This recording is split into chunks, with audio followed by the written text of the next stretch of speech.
Good evening.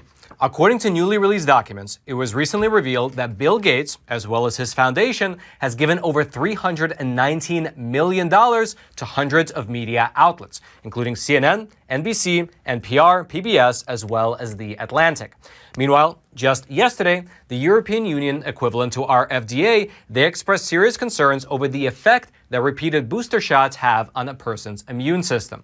And then lastly, according to new emails which have just surfaced, they suggest that the Biden administration's Department of Education, they might have actually played a very important role in the creation of that National School Board letter, which compared parents to domestic terrorists. Let's go through it all together.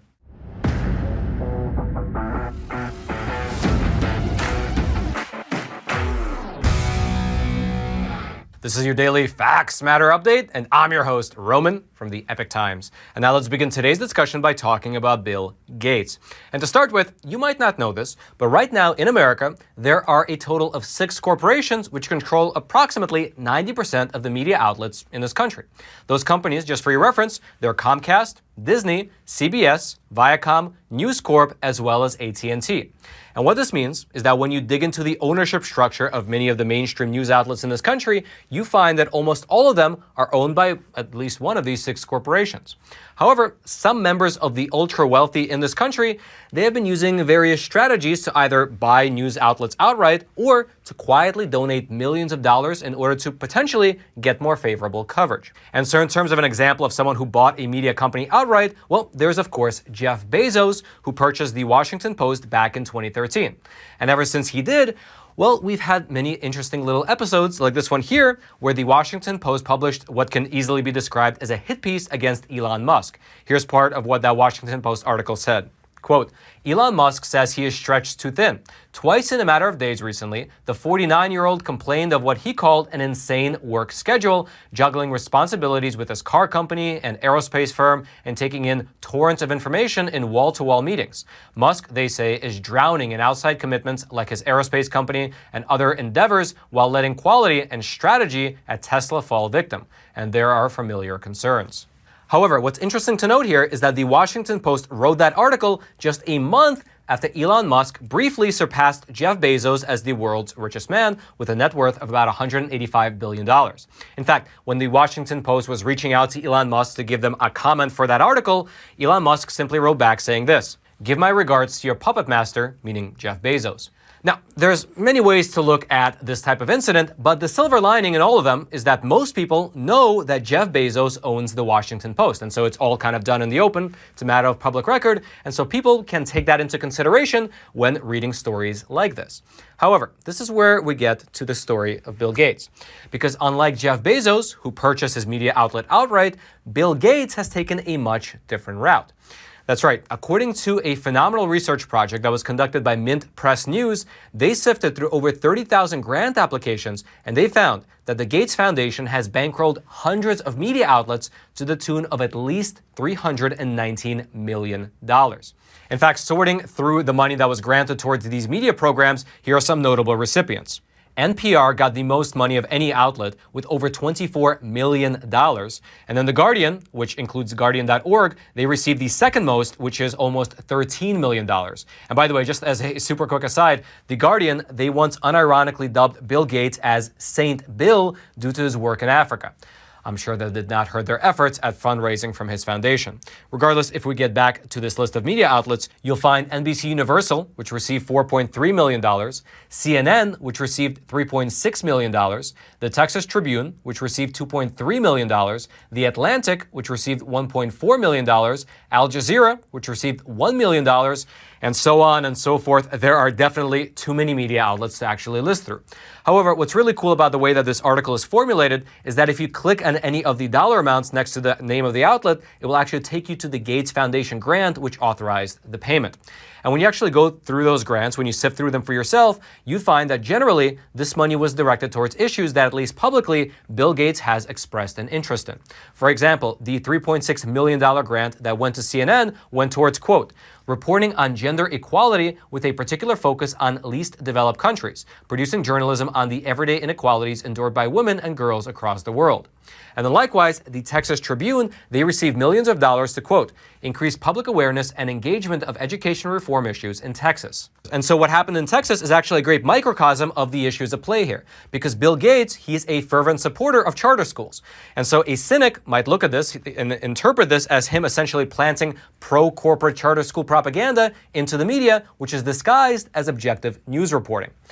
Furthermore, besides these donations to the media outlets themselves, the Gates Foundation has also given almost $63 million to charities which closely aligned with big media outlets. These include about $53 million that went to the BBC Media Action, over $9 million that went to MTV's Stay Alive Foundation, and $1 million that went to the New York Times' Neediest Causes Fund. And so while these grants did not specifically fund the journalism itself, I believe that these donations to the philanthropic arms of media outlets should still be noted, because it almost goes without saying that such donations very likely influence how these various media outlets cover Bill Gates. I mean, just think about it for a moment from just a critical perspective. How would you cover someone who just donated $53 million to your foundation? Furthermore, Bill Gates has continued to underwrite a wide network of investigative journalism centers here in America as well. These are centers like the International Center for Journalists, the Pulitzer Center for Crisis Reporting, as well as the Center for Investigative Reporting. And additionally to all that, the Gates Foundation has also given a lot of cash to press and journalism associations, such as the National Newspaper Publishers Association, which is a group that represents about 200 news outlets in the country, and they received about $3.2 million in cash. And the list goes on and on and on and on. And the reason that this matters, even though it might be self-evident, I believe it's still worth discussing. Here is, for instance, what the Seattle Times wrote back in 2011 in an article titled, "Does Gates' Funding of Media Taint Objectivity?" They wrote, quote, "The foundation's grants to media organizations raise obvious conflicts of interest questions. How can reporting be unbiased when a major player holds the purse strings?" Now, ironically, that article was, of course, written before the Seattle Times themselves accepted Bill Gates' money to fund their education lab section. Another example of what this conflict of interest actually looks like can be found within the pages of the New York Times. Here's how Mint Press described the situation over there. Two New York Times columnists have been writing glowingly about the Gates Foundation for years without disclosing that they also work for a group, the Solutions Journalism Network, that, as shown above, has received over $7 million from the tech billionaire's charity. And then, as another example, an article that was recently published by the Bureau of Investigative Journalism, it discussed how COVAX, which is the WHO's initiative at getting vaccines to poor countries, they wrote an article about how this initiative has actually been failing. And within that article, the authors, they repeated the assertion that Bill Gates had little to do with COVAX's failure, which mirrored the stance that the Bureau of Investigative Journalism took on this issue. However, only when you get to the very, very, very end of this long article, this 5,000-word long article, only at the very bottom does the publication reveal that the Bill and Melinda Gates Foundation actually pays for the wages of their staff. Here's what it says all the way at the bottom of the page against a gray background. This article is part of our Global Health Project, which has a number of funders, including the Bill and Melinda Gates Foundation. None of our funders have any influence over the Bureau's editorial decisions or output. And it's exactly conflicts of interest like this which led Mr. Tim Schwab, who's one of the few investigative journalists who actually scrutinizes Bill Gates, to write this. "I don't believe Gates told the Bureau of Investigative Journalism what to write. I think the Bureau implicitly, if subconsciously, knew they had to find a way to tell the story that didn't target their funder. The biasing effects of financial conflicts are complex but very real and reliable. It's a case study in the perils of Gates-funded journalism." Regardless, though, if you look through the list of all the media outlets that have received money from Bill Gates, well, what you won't find is the Epoch Times. We are still waiting for that sweet, sweet Bill Gates money to come through. Maybe it'll hit us any day now. Until then, though, if you'd like to read the full list of publications which have been receiving this funding, I'll throw that list into the description box below this video for you to check out. And all I ask in return is that you take a super quick moment to smash that like button for the YouTube algorithm. And now let's move on over and talk about booster shots. Just yesterday, the European Union's drug regulator, he expressed serious concerns over the effect that repeated booster shots have on a person's immune system. Specifically, his comments came at a time where right now there is a serious debate in Europe and frankly around the world as to whether or not to introduce a second booster shot into the mix. And amidst this debate, here's what Dr. Marco Cavallari, who is the head of the vaccine strategy for the European Medicines Agency, here's what he told news outlets. There's an emergency discussion around the possibility of giving a second booster dose with the same vaccine currently in use. Data has not yet been generated to support this approach. We would like to see this data before we can make any recommendation, but at the same time, we are rather concerned about a strategy that involves repeated vaccinations within a short term. He then further added that adding additional booster doses, like what is being currently considered, should only be seen as a contingency plan and not a long-term strategy. Here's specifically what he said. An additional booster shot could be considered as part of a contingency plan, but repeated vaccinations within short intervals will not represent a sustainable long-term strategy. Now, you might ask, what exactly is his specific concern? Well, when he was asked to further expand on his comments, Dr. Cavallari gave a hypothetical example. For instance, if we go with an approach of giving booster shots to people frequently, such as every 4 months, he said that, quote, we will end up potentially having problems with immune response, and immune response may end up not being as good as we would like it to be. So we should be careful in not overloading the immune system with repeated immunization. He further added that pushing so many boosters onto the population will naturally lead even more people to get skeptical and experience vaccine fatigue. And then he added this. It will be much better to start thinking about an administration of boosters that is more spaced in time. And then furthermore, he said that in his opinion, if society wants to move from being in a pandemic to an endemic, then giving out boosters several months in is not a good way to go. Instead, he suggests treating these booster shots more like how we've been treating seasonal flu shots in the past. Here's what he said.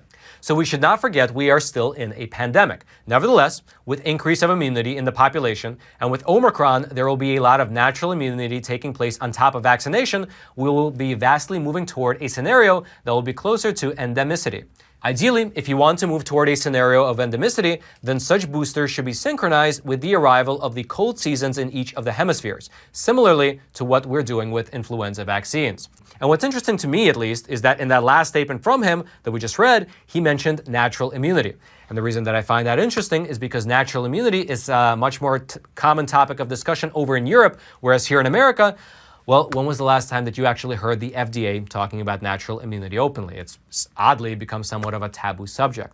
Regardless, though, the European Medicine Agency's desire to not introduce too many booster shots too rapidly, well, that will soon meet with Pfizer and Moderna's push to get an Omicron booster out by as early as March. And so only time will tell what the European Union, as well as for that matter, what America will decide to do. Until then, if you'd like to read more about the comments that he made or the data surrounding the comments that were made by Dr. Cavallari, I'll throw those links into the description box below this video for you to check out. And again, all I ask in return is that if you haven't already, take a quick moment to smash that like button for the YouTube algorithm.